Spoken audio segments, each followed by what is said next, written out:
Apart from that, I do have to tell you all about the life jackets. Plenty of those above your heads, some more down by my feet. And label smashed in this lump of fire. They are likely and able to use benefits from that. Why wouldn't ordering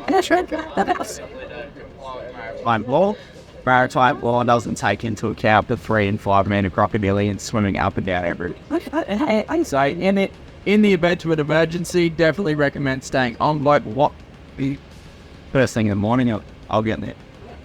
Definitely recommend staying on board the boat. So if you do feel the need to go diving into the water and go for a bit of a swim, just let us know your name first so we can cross you up first. And that's pretty much all the boring safety stuff out of the way. So lastly, we do have a kind of interaction zone that does span 200 metres past our jetty. We do need to get out of that area before we can interact with any of these crocodiles. But if anyone does have any questions as we move along, feel free to ask.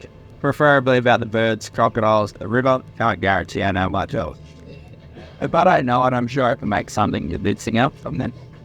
But we'll get moving.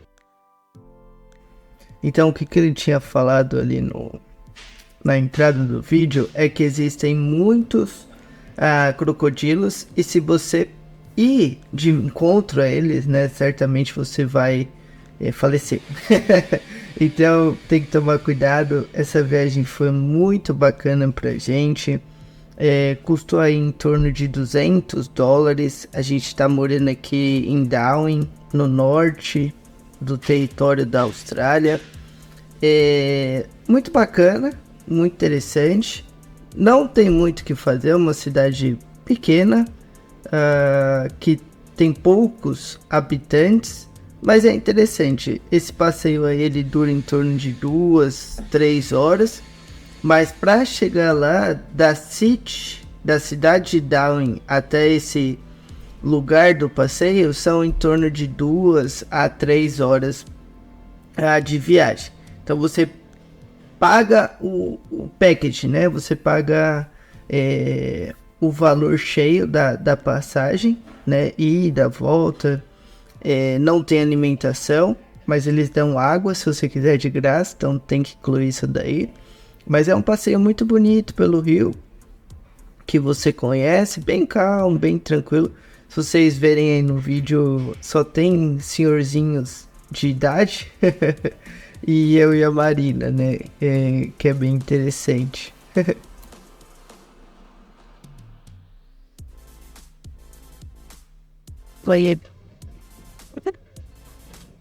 Final then. I must just Existe mais de 150 mil crocodiles. So some of you guys artists as well, what I know fazer America were bullets on the teeth. We also got some nice shiny white ones. So these crocodiles can actually replace their teeth up to 3 times a year. And in their lifetime, it's said they'll go through roughly about 3,000 to 600 teeth. They have about 66 on average. It definitely makes us feel like we got the short end of the stick.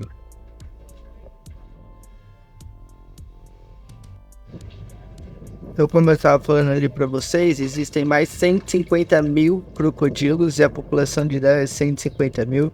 Então é bem perigoso, até aqui nas praias, nas águas, você não pode ir na água, né? Ficar dentro da água, porque você pode ser atacado. Então tomar muito cuidado. Ali o cara tá alimentando o crocodilo, tinha crocodilo novos, grandes, pequenos. E aí ele fica tentando que ele faz o Jumping Crocodile, que é até o nome do passeio. É um pouco perigoso, né? Se ele puxa ali. Mas pra gente que tá dentro do barco é bem tranquilo, é bem legal. E ver o habitat natural deles. Eles não estão exterminando os crocodilos ainda, mas se você vai na fonte, vai na cachoeira, às vezes pode ocorrer algum ataque de crocodilo. Que é não tão interessante, né?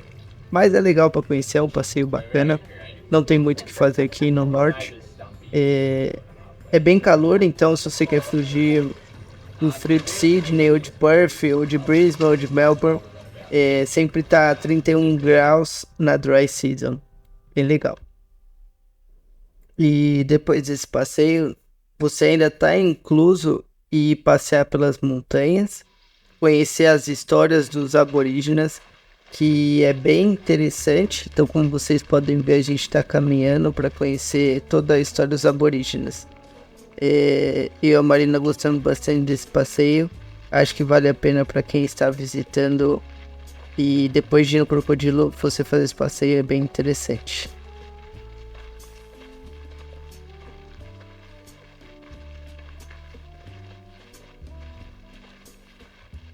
I never thought in that thing like that. I don't see the very idea of like wow, stop I'll be living.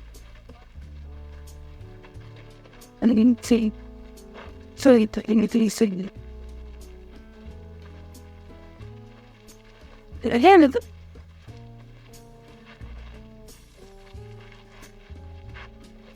Estamos aqui em povo mais jovem de Darwin. Cadê? Da hora. Deu uma fome, velho. Cadê minha cheirosa? Cheirosa tudo.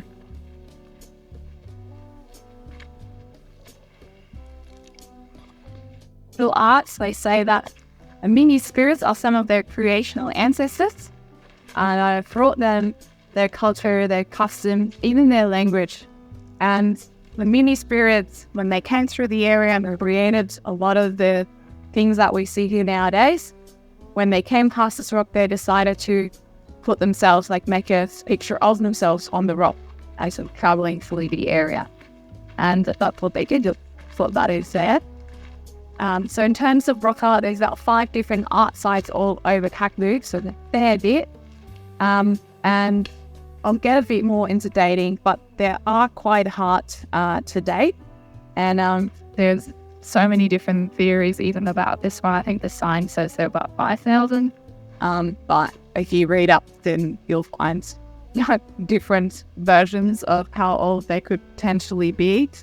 So, there's, as they go more and more into different kinds of research and find out more about the environment and how the environment changed over time, all that kind of stuff, they'll come up with different theories as to how old things are.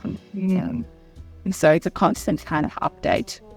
But we'll head on. There's fair more rock art for you.